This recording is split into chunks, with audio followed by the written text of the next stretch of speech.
As pessoas não têm noção. Quantos militantes o MPLA perdeu quando João Lourenço chegou ao poder? Porque o João Lourenço degradou a vida social, promoveu o desemprego. Nós estamos a ver famílias a ocuparem balde de lixo ou contor de lixo. Isso é consequência. Então um militante que antes tinha o seu negócio, hoje está desempregado, é mais do MPLA. Mas fala-se que o João Lourenço encontrou os cofres vazios. Mas ele veio de férias, estava onde? Ele sempre foi do MPLA. Porque se for analisar a sua governação, quando chegou ao poder, aniquilou a classe empresarial.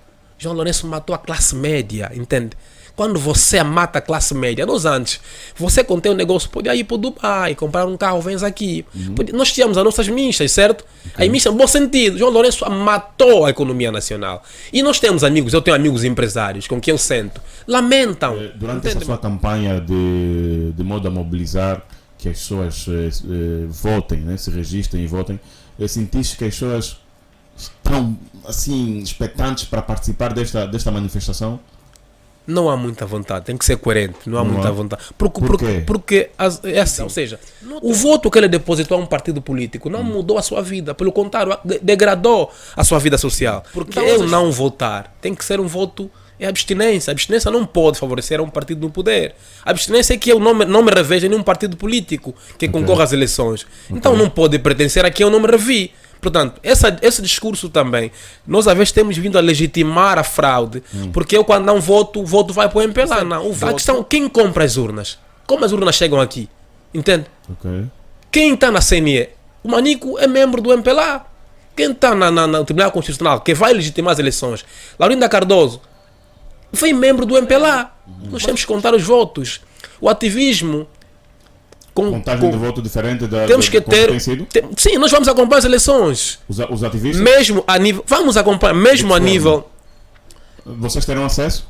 Nós somos cidadãos. Vão criar somos cidadãos e vamos estar nas urnas. Vamos estar nós temos que participar. Eu, como ativista. Uma validação para tal. A validação é o seguinte: o que acontece? Eu costumo dizer. O que é que adianta ter alguém lá que não está com coração, não está com a vontade? É só mesmo para fazer número. É número. Nas ditaduras, você para manipular os dados eleitorais tens que ter número. É preciso fazer massa. Massa vai justificar a fraude eleitoral, entende? Rádio ouvinte.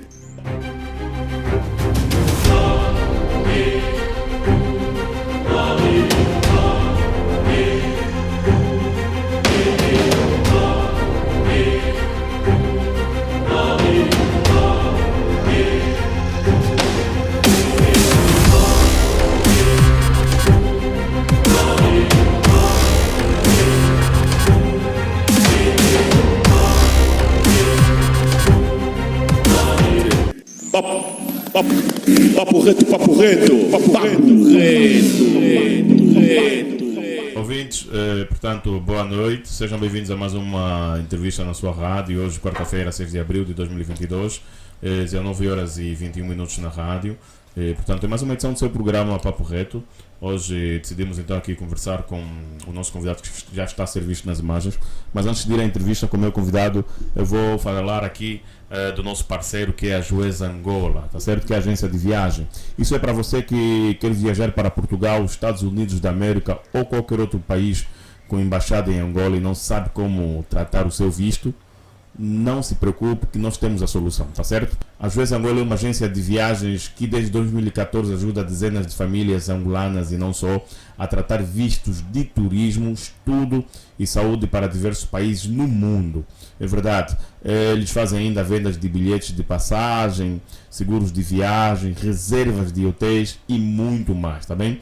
Não perca tempo e visite já a agência Juez Angola, na Marginal Luanda, entre o Hotel Presidente e Diamante. Ou ligue mesmo já. Ligue já você quer viajar e quer adquirir um visto. Ligue para o 945 839585 945 839585 ou 991 726043 991 726043. Ou procure, ou entre em contato com a Juez Angola através do www.grupojuezangola.com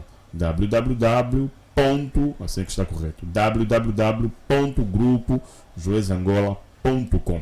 Agência de viagem e turismo, o parceiro da Rádio 20, eu tenho muito gosto em trabalhar com eles porque são competentes. Você está a ver aí nas imagens a A Jéssica Pitbull foi lá, conseguiu também o seu visto, o seu passaporte carimbado com visto. Entre em contato já com a Joes Angola. Deixa-me então também falar aqui da Cucoba Car Center. Esta empresa está conosco também aqui há um bom tempo. Eles prestam serviços de renta-car. E mais do que isso, até inclusive, isso é para você que vai casar-se, tá certo?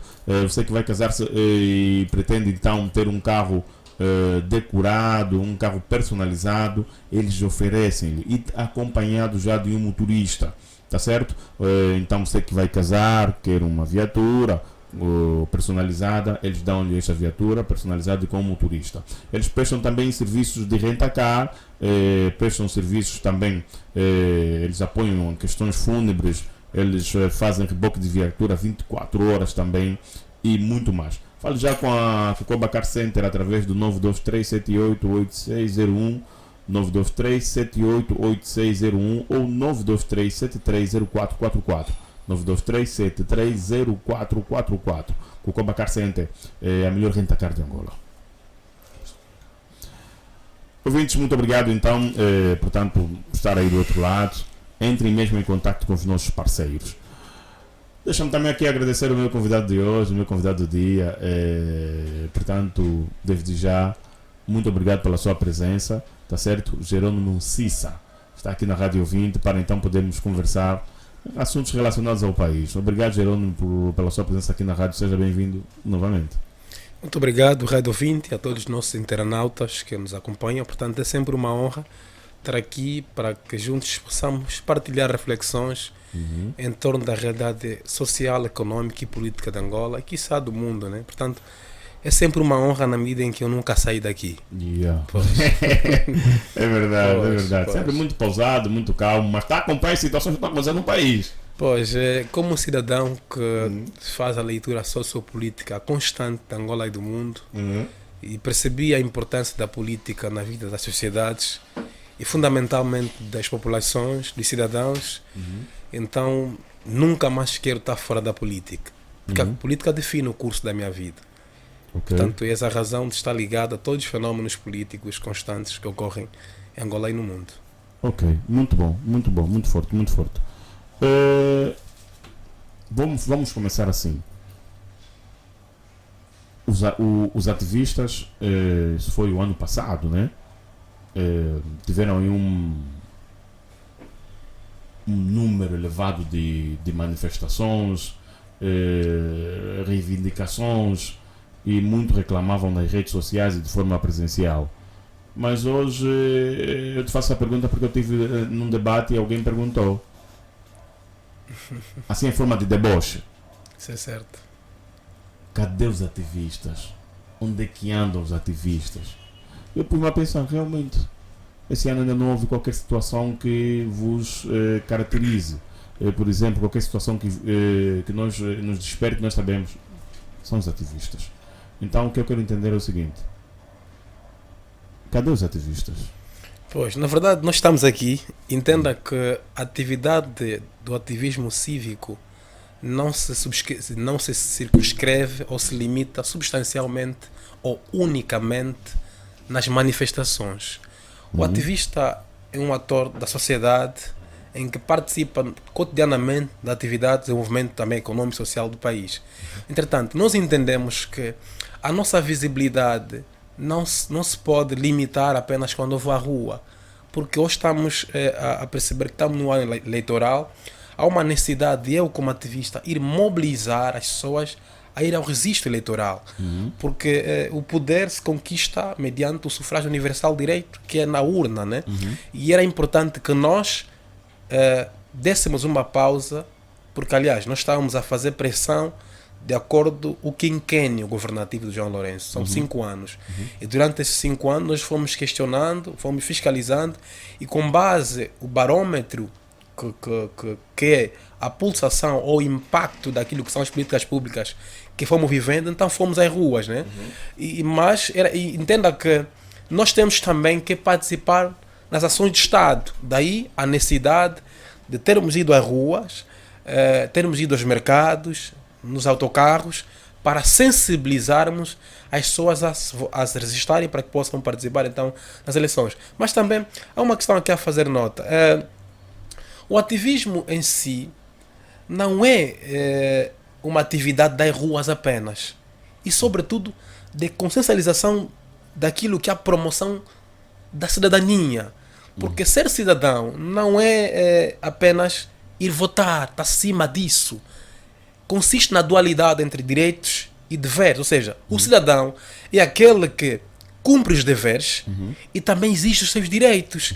Então era necessário que nós consciencializássemos a juventude, sobretudo aquela juventude ligada a nós, que reivindicava os direitos, porque eu já disse várias vezes aqui, muitos iam à rua, não sabiam porque que iam à rua. E nós tivemos que, não é? Eu falo nós, enquanto um CIS, enquanto amigos que eu tenho, no movimento, ir lá no terreno, falar com a juventude, falar com as mamás. Eu tenho andado nos autocarros a sensibilizar as pessoas a resistirem-se, porque hoje as pessoas têm uma resistência em ir aos guapos. Isso é importante para ti?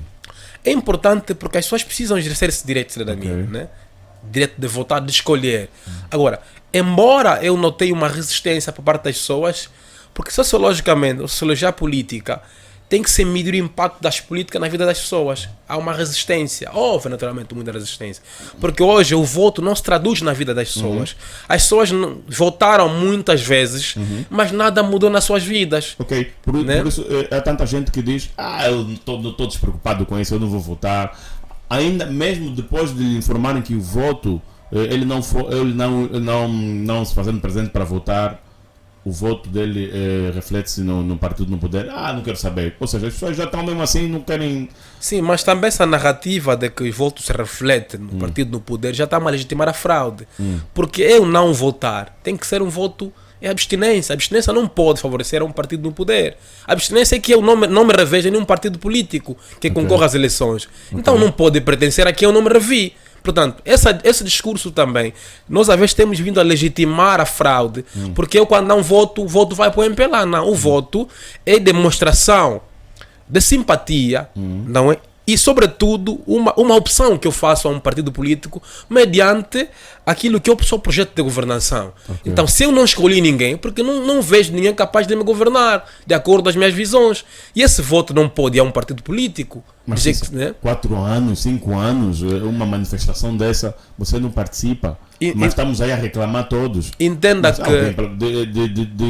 de 7 a 8 partidos, nenhum apresentou a melhor proposta. A sociologia eleitoral tem vindo a demonstrar que quando eu manifesto a minha vontade, escolho um partido político, o que vale aqui, mesmo que esse partido não vença as eleições, eu tenho que ter a confiança que a instituição que vai organizar as eleições, vai apurar resultados, respeitou a minha escolha, a minha vontade. E nós sabemos aqui quais, eu que falo aqui, tenho experiência eleitoral, conheço as manigâncias das manipulações que sempre ocorreram aqui.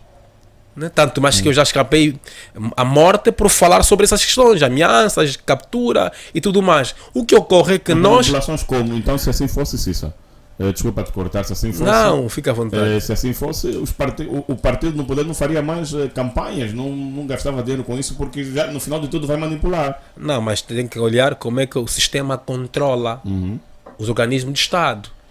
Quem está na CNE é do MPLA. Quem está no Tribunal Constitucional é do MPLA. Nós vamos às eleições agora, daqui de agosto ou setembro de 2022. Nós temos 4 televisões que estão na alçada pública. E se olhar a publicidade gratuita que se faz na promoção de obras do MPLA, que nós nunca vimos, porque o MPLA sempre desde o princípio do ano, Angola avante, Angola avançar, mas isso não tem impacto, percebe? Portanto, o que ocorre aqui é que quem compra as urnas é a Indra, contratada mediante um conflito. A Indra, este talvez é a terceira legislatura, né? Ou a terceira eleições que ele vai participar. A quarta eleições, 2008 e 12 e 17 participou. Essa Indra tem peias corruptivas. E nós vimos como é que a Indra foi processada por questões de fisco na Espanha. Percebe? Então a questão, quem compra as urnas? Como as urnas chegam aqui? Entende? Quem está na CNE? O Manico é membro do MPLA. Quem está no Tribunal Constitucional, que vai legitimar as eleições, Laurinda Cardoso, foi membro do MPLA. Mas o que nós temos aqui a apelar às pessoas, devem necessariamente participar desse processo. E depois, os ativistas, nós estamos aqui a criar políticas para termos um centro de escrutínio paralelo. Nós temos que contar os votos. O ativismo... Contagem de voto diferente da temos que ter. Sim, nós vamos acompanhar as eleições. Os ativistas? Mesmo a nível. Vamos acompanhar, mesmo a nível. Vocês terão acesso? Nós somos cidadãos. Vão criar somos cidadãos e vamos estar nas urnas. Vamos estar nós temos que participar. Eu, como ativista. Uma validação para tal. A validação é o seguinte: o que acontece? Eu costumo dizer, já várias vezes disse isso ao partido da oposição. Grande parte do delegado de listas que vão em nome dos partidos políticos vão acompanhar esse processo com o objetivo de ter uma recompensa pecuniária, ter um dinheiro. E nós queremos ter eleições fiscalizadas, temos que ter pessoas, delegados com convicção de Estado, que naturalmente pautem pelas eleições com lisura e transparência. E para isso, embora o centro de escrutínio hoje é nacional, tem que fazer aqui o apuramento nacional, mas a partir das urnas, das assembleias, das mesas de voto, nós temos que despoletar mecanismos no sentido de acompanharmos o processo. Então o ativismo não é apenas ir à rua. Não, mas só que ser impedidos para tal. Não há impedimento nenhum. Se acompanhar na Zâmbia, houve centro de escrutínio paralelo. Nós temos que evoluir para ali. Entende, meu irmão? Primeiro é que todos os anos que há eleições, vai acompanhar daqui a pouco, o MPLA atualiza a sua base de dados. Por entenda que os cadernos eleitorais são feitos mediante a base de dados do MPLA. Entende? O MPLA todos os anos apresenta a sua base de dados eleitoral. E com base a sua base de dados eleitoral é que se faz os cadernos eleitorais. Entende? Então quero também aqui aproveitar. Os partidos políticos da oposição também devem atualizar a sua base de dados. Porque durante muito tempo, cidadãos conscientes que desgovernados durante 46 anos abandonaram o MPLA.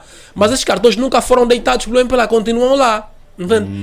Nunca, as pessoas não têm noção quantos militantes o MPLA perdeu quando João Lourenço chegou ao poder. Porque o João Lourenço degradou a vida social, promoveu o desemprego.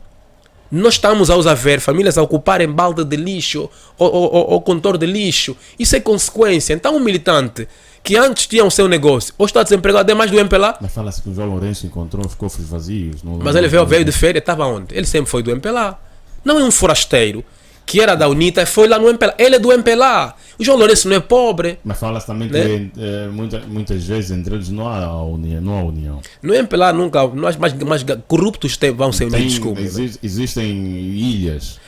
É normal entre humanos, mas dentro do MPLA, pessoas que, entenda só, o João Lourenço é aplaudido por cidadãos com cérebros anestesiados. Porque se for analisar a sua governação, quando chegou ao poder, aniquilou a classe empresarial. João Lourenço matou a classe média, entende? Quando você mata a classe média, nós antes, você contém um negócio, podia ir para o Dubai, comprar um carro, vens aqui. Nós tínhamos as nossas missas, certo? As missas, no bom sentido, João Lourenço matou a economia nacional. E nós temos amigos, eu tenho amigos empresários com quem eu sento, lamentam, entende, mano? Nós temos hoje um país onde temos apenas o top, que são os políticos, e a pobreza, que é a classe média, hoje não existe. Porque aqueles que geravam emprego, ele os perseguiu como se ele fosse inocente. Mas no MPLA não existe alguém que não é corrupto. Mesmo que não a governou, é um corrupto ideológico, porque ele apoia um sistema que é corruptivo, que saqueia, comete genocídio social. Então quando você apoia a podridão, você é podre. Não, eu sou diferente. Não, você é podre. Porque você não pode estar sentado numa fossa quando você não suporta o cheiro. Percebe? E nós temos esse problema. Não, eu sou coerente. Não. Você quando está num sistema que não funciona, você não funciona. Porque tens que mudar os paradigmas. Percebe? Então é nessa perspectiva, né? Ok. Nós vamos também voltar para aí. Mas eu queria aproveitar para não ficarmos muito distante. Tão rapidamente, só que respondas. Durante essa sua campanha de modo a mobilizar que as pessoas votem, né, se registrem e votem, sentiste que as pessoas estão assim expectantes para participar desta manifestação? Não há muita vontade, tem que ser coerente, não há muita vontade. Porque é assim, noutrora, por analfabetismo político ou ignorância política, as pessoas pensavam que as promessas que o MPLA vende, porque o MPLA vende esperança. Todos os anos o MPLA estimula a psique, a estrutura psicoemocional te vendendo esperança. O que o MPLA faz? O MPLA cria fome. para que o discurso da comida, da baixa do preço, tenha relevo na vida das pessoas. O jovem que está desempregado, quando ele ouvir que em 5 anos vamos criar emprego, ele ativa a psique e te vende embuste. E durante esses anos, o povo foi votando. Não há expressão desse voto na sua vida. Ou seja, o voto que ele depositou a um partido político não mudou a sua vida. Pelo contrário, degradou a sua vida social. Então, hoje os jovens não olham, não pensam nisso. Olha, eu não sei se João Lourenço, enquanto presidente do MPLA, tivesse a coerência de perceber ou ler os fenômenos sociais e políticos de Angola, perceberia que muitos estudantes, muitas pessoas que ele vê lá são ameaçadas, sobretudo noutras províncias. Noutras províncias, os estudantes são retirados da escola para ir na atividade do MPLA, porque ali é uma lista para apontar, entende? Sim, mas em tempo de aula? Em tempo de aula. Vimos aí onde ele foi, no CUNEN, anularam as provas. Quer dizer, os estudantes são ameaçados para ir lá, porque o estudante ainda, infelizmente, foi domesticado politicamente, é ameaçado. Mas não há aquela demonstração. E vimos aqui em Luanda, muitos são pagos para irem aos comícios, porque está com fome, recebe 1.000, vai lá passar e depois sai. Então, não há aquela simpatia mesmo. Mas porque o que é que adianta ter alguém lá que não está com o coração, não está com a vontade? É só mesmo para fazer número. É número. Nas ditaduras, você para manipular os dados eleitorais tens que ter número. É preciso fazer massa. Massa vai justificar a fraude eleitoral, entende? É isso que está em causa. Mas não, se for por vontade própria, um jovem sem consciência não vai nesse ato. Sabe por quê? Porque, mano, você grita viva a um elemento que está numa sombra, tem bochechas, né? Você em casa não tem nada, grita viva, depois chega em casa, tá a ver para comer cota. Não tem arroz aqui, não tem arroz, não tem fuja aqui. Tá na esperança de ter não, mas é assim, não se come esperança. Você não pode ir a um mercado e dizer, não, eu tenho esperança, sou jovem, tenho futuro, quero pão. Querem dinheiro, entende? Okay. Você não pode ir a um supermercado, eu quero arroz, porque não, sou futuro da manhã. E sabe perfeitamente, nós antes éramos o futuro da manhã. Você é futuro da manhã, mas... Já não pode ser. Por quê? Porque hoje a juventude não é fácil de sonhar. É fácil de tornar os sonhos em realidade. E nós, o MPLA, degradou o nosso futuro. O jovem angolano não tem medo do seu futuro? Claro, nós temos mais futuro. Nós já não temos futuro, nós só vemos o presente. Um rapaz que tem a estudar de 17 anos, 18, já começa a pensar o futuro da Angola já não pode passar pelo MPLA. Sabe por quê? É assim. É preciso que nós percebamos. E nós temos essa confusão em Angola, fundamentalmente por parte do João Lourenço. E estamos a vê-lo ali a fazer esse disparate enquanto estadista, né? É preciso percebermos a diferença entre Estado e governo. O Estado tem 3 funções: executivo, legislativo e judiciário. Dentro do Estado, onde está o executivo, que resulta de um partido político que concorre às eleições, que vence as eleições mediante o sufrágio universal direito, que é o voto, né? Só que quando você estiver a receber a túnica de Estado, ou seja, do Estado, você tem que ficar fora do governo e vice-versa. O Estado é o poder político, o governo é o poder político legitimado na urna, ok? Esse poder político, enquanto governo, tem a missão de fazer a direção política, econômica e social do Estado, o próprio governo. E quando se está nas vestes do governo, não se pode usar as vestes do Estado, entende? O João Lourenço foi a CUNEN inaugurar aquelas valas para água, que eu vi ali todo entusiasmado, né? Mas depois tirou o casaco, a túnica do chefe de Estado e começou a fazer atividade do governo enquanto militante do MPLA. Entende? Ali não está o problema. Mas aproveitou fazer campanha? Não, ele foi com dinheiro do Estado. Okay. Os aviões, quem pagaram só bilhões que não se deu de imposto de diamante. Ele tem que voltar em Luanda. Vi vestir a túnica por dentro do MPLA, pagar com seu dinheiro do MPLA, só assim que ele vai a CUNEN para inaugurar sua sede. Okay. Porque ele, imagina, uma página que foi criada para publicitar a atividade de um estadista, presidente da República, hoje passa lá a atividade do MPLA. É promiscuidade, é mesquinice, é rasteirice. O nosso presidente da República não sei se tem assessores e só continua a errar elegantemente porque tem jovens que o aplaudem. E ali é onde é o maior problema. O maior problema que nós temos nesse país são os jovens que estudaram. Sabe por quê? Tu falas muito, aqueles jovens, aqueles que estudaram são um perigo para a sociedade. Sim, por que você defende isso? Há muita ignorância política. Uma coisa é você estudar história, geografia, contabilidade, direito, mas você não entende política. E assim, todo cidadão tem que perceber que ele deve exercer essa dualidade. Exigir direitos, ou seja, exigir direitos e cumprir deveres. Quando você está num organismo, mesmo social, político, você tem que conhecer o estatuto que regula o seu organismo. Okay. E assim como cidadão, você como cidadão deve conhecer a Constituição da República. E para você entender a Constituição da República, não precisa de hermenêutica jurídica, basta ler. Então não é possível um cidadão que estudou, todos os meses, ele que trabalha, é descontado o imposto sobre rendimento de trabalho. Todos os meses, ele desconta o imposto sobre rendimento de trabalho. Esse imposto se reflete em quem na nossa vida. Nada. É dinheiro. Entende? É dinheiro. Você sofre desconto todos os... Se calhar há pessoas aí que estão a sofrer esse desconto do IRT. É desconto de salário de chefes de família, pois. É verdade. Olha, só para dizer, há pessoas que estão a sofrer esse desconto. Por aí, esse desconto, esse IRT, há pessoas que estão a sofrer esse desconto no montante de 200 mil, 300 Acontece, mil. de acordo com o salário. Imagina agora, né? Por exemplo, nós temos cidadãos que pagam imposto todos os meses.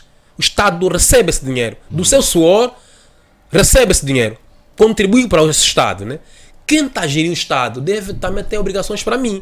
O Estado aumentou, atualizou a base tributária, alargou a base tributária. Hoje até o imposto sobre rendimento de trabalho, que é o IRT, incide sobre o salário líquido, sobre o subsídio de férias, sobre o subsídio de Natal. Todos os meses, o cidadão lê descontado o imposto sobre rendimento de trabalho, que é o IRT. Todos os meses. Sim. Se você for a calcular durante o ano, quanto é que você deu ao Estado?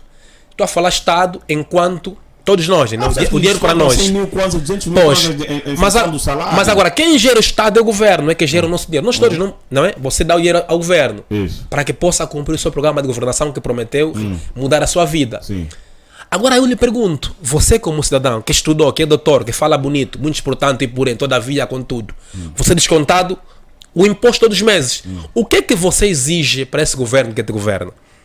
Que dirige o Estado? Que gera o teu dinheiro. Você não tem saúde, você não tem educação, não há emprego para a juventude, você não tem... Você é um jovem que paga impostos, que paga a taxa de circulação, não tem estrada.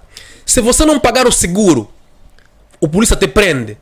Quando você acidenta, o teu carro fica em casa, a seguradora não está a pagar. Mas você que estudou, você não reclama, porque você tem cérebro anestesiado. Você é acadêmico que foi formado só para trabalhar. Você não foi formado para perceber a importância daquilo que os meandros políticos. Porque uma coisa é você fazer política partidária, uma coisa é você ser cidadão apolítico. Todas as decisões de uma sociedade são políticas. O preço do pão é política. A água é política. Ok? Ok. Quando você chove, cai a chuva, as pessoas morrem, faltou decisões políticas para resolver o problema. Então nós não estamos fora da política. Agora o meu problema, nós os acadêmicos em Angola somos medrosos. Nós não fazemos o exercício filosófico e reflexivo para perguntarmos porquê das coisas. Quem não quem não questiona, permita-me só terminar, quem não faz o exercício filosófico da sua realidade não sabe a causa profunda das coisas. E quem não pergunta porquê das coisas nunca vai perceber os fenômenos à sua volta. E nós temos jovens aqui que vivem sob efeito de manada. É só seguir bala. Está num partido político que é o MPLA, ele não pode reclamar. Porque ele entende, o facto de ser do MPLA deve sonegar os seus direitos. Não! Você cumpre, enquanto unidade do MPLA, você paga impostos, paga taxa, paga não sei o quê. Você cobra aqui ao seu partido. Mas fala-se muito de bloqueio. Os jovens temem isso. As pessoas temem isso. O único medo que um cidadão formado deve sentir é o medo de sentir medo. Repito, o único medo que um cidadão formado deve sentir é o medo de sentir medo. Quando você começar a sentir medo, você bloqueia a razão. E quem bloqueia a razão age sem racionalidade. Daí, nós, os jovens, não importa qual é o partido que vai ao poder, ou qual é o partido que vai governar Angola, mas nós precisamos ganhar a consciência de cidadão. O cidadão questiona, participa, cobra. Quem não questiona é povo. O povo é só número. O chamado sujeito de quantidade, não sujeito de qualidade. O sujeito de qualidade é aquele que percebe os seus direitos. Tivemos aqui no nosso off, né? Também Certo. aprendi contigo, você disse que existem dois tipos de ativista, o cívico e o social. Tão rapidamente, só para nós entendermos, qual é a diferença entre um e o outro? Na verdade, tem sido uma miscelânea quanto a esses textos, ou esses conceitos, desculpa. É importante que nós desmistifiquemos aqui os conceitos. O ativista social é aquele ligado à comunidade para atividades de filantropia, doações, formações. Na verdade, é mais ligado à caridade, promoção de valores morais e cívicos dentro da sua comunidade. O ativista cívico é um elemento que está versado para a mudança de paradigmas, fundamentalmente na luta pelos direitos humanos, na luta pela cidadania, na luta pela promoção de valores democráticos, de direito. Este elemento, a sua abordagem é mais versada à política. São esses que vão às manifestações? São esses manifestações. Um ativista social também pode ir, pode se rever numa questão. O ativista cívico faz disso a sua filosofia de vida e lê fenômenos políticos. O ativista social pode apenas ser um doador, um que dá palestra nas crianças, nas comunidades, sobre questões muito mais sociais. E hoje temos, aqui em Angola, temos mais ativistas cívicos ou sociais? Nós temos, geralmente os ativistas sociais estão mais ligados a essas associações juvenis, doações, filantropia. Os ativistas cívicos estão mais ligados a ONGs, elementos que lutam, que defendem direitos, como o Human Rights Watch, por exemplo, como era o Rafael Marques, quando era ativista, não sei agora sei quem, mas quando era ativista, por exemplo, defendia, lutava contra a corrupção. O ativista cívico é um elemento mais versado a questões de Estado, de uma perspectiva política, ou sociopolítica, socioeconômica. O ativista social está mais versado a questões sociais. Não sei se as pessoas me vão perceber, mas é preciso que nós destrincemos esses conceitos para que depois não se confunda. Muitos pensam que ativista social ele é ativista cívico. É preciso se posicionar. Porque o ativista cívico é um elemento muito versado ao conhecimento. É um gajo de uma dimensão transcendental e transversal do ponto de vista do conhecimento. Por exemplo, um ativista cívico deve conhecer a sua Constituição. Acompanha a aprovação das leis. Os cívicos aqui, a maioria conhece. Acompanha, com as devidas aspas, nem são todos, né? Não posso ser taxativo, mas grande parte, porque nós temos tido formações. O ativista social pode não conhecer o orçamento do seu município, o orçamento geral do Estado. É também voltado para ações filantrópicas. Trópicas, sociedade, palestra para crianças, com todo o respeito que é devido. Todos nós somos úteis à sociedade, mas é preciso que nós distrincemos aqui os papéis de cada um. Dentro dessa definição, consigo entender que temos mais ativistas cívicos do que sociais. Sim, sim. Porque as pessoas dizem muitas vezes que você é ativista, mas ativismo não é só isso. Ativista é ir a determinados sítios para doações. Não, eu não preciso. Mas na verdade você tem um único lado. Agora o que eu quero entender é o seguinte: muitos se calhar não sabem que são ativistas cívicos. Eu até vou publicar um livro, né? mês após mês eu vou publicar uma obra relativamente a muitas questões inerentes a isso. É importante que nós destrincemos, desmistifiquemos, percebamos, porque não podemos exercer um papel que não entendemos. Daí é o que eu dizia, você não pode defender os direitos que não conheces, entende? É preciso que nós percebamos o que é que nós estamos a lutar, qual é a causa, por quê? Porque depois você, imagina, os adecos, por exemplo, tem elementos que estão nas comunidades, que limpam as ruas, que trabalham, né, que ajudam as comunidades. Esses são ativistas sociais. Eu posso não limpar a rua, mas defendo direitos humanos daquele que limpa a rua. Luta pela corrupção, pela má governação. Daí o ativista cívico é mais perseguido que o ativista social. É nessa perspectiva. Ok. Cissa, estamos quase no final do nosso programa. Daqui a pouco começam aí as campanhas eleitorais, né? E determinados partidos da oposição hão de certamente querer fazer campanha. Como é que você espera que os órgãos de comunicação pública se comportem diante disso? Na verdade, a maior preocupação para mim é esta. Nós temos uma TPA que anda aos caprichos do MPLA, Zimbo, agora vem a ZAP. Que defendi quando aqueles elementos da ZAP foram expulsos. Eu fiz um vídeo que critiquei A ZAP também vai estar nisso? Sim, a ZAP agora está na esfera pública. Entretanto, todo esse manancial da comunicação social vai estar na alçada do Estado. No Estado, quando falo Estado, do poder político, né? Que manipula as instituições. E nós vemos que os nossos jornalistas há muito que abdicaram da ética, da isenção, de rigor na informação. Vamos ter mais daquelas campanhas em que o tempo de antena vai existir, vai-se simulativamente se cumprir o tempo de antena, mas depois haverá um partido político, que é o MPLA, como sempre, que vai ter publicidade todo dia.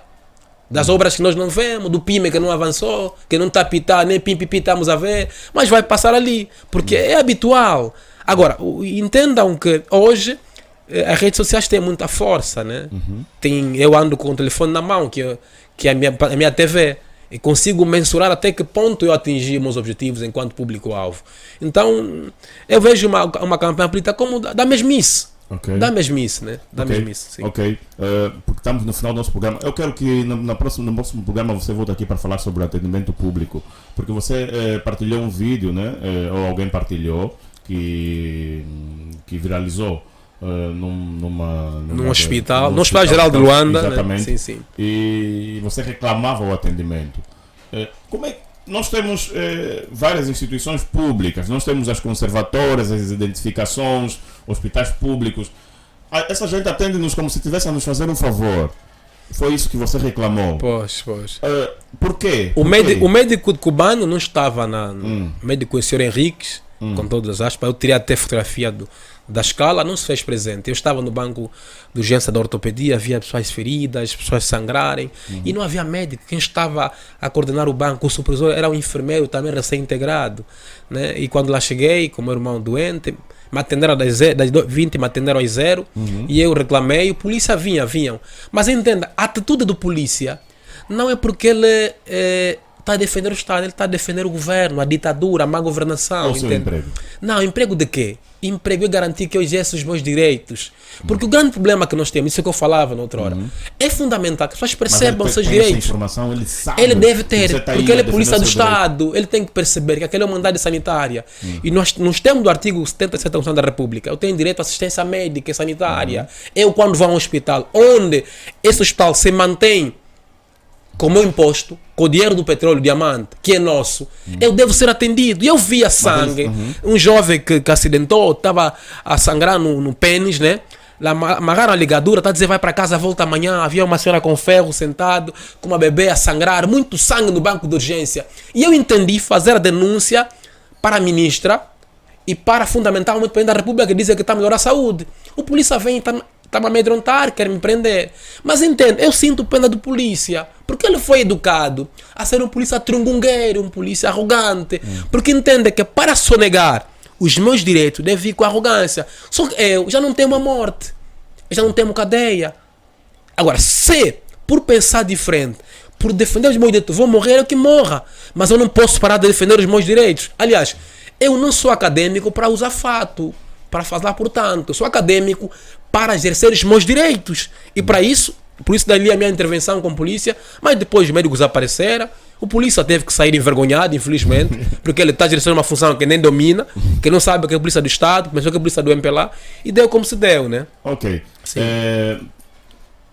Entrevista terminada, mas tens aí um minuto para, okay. Se não tiver tudo dito, tens aí um minuto para dizer alguma coisa rápida. Pois, nós estamos num clima, a chamada, há um filósofo camaronês, o Achille Mbembe, falava da necropolítica, a política da gestão das mortes.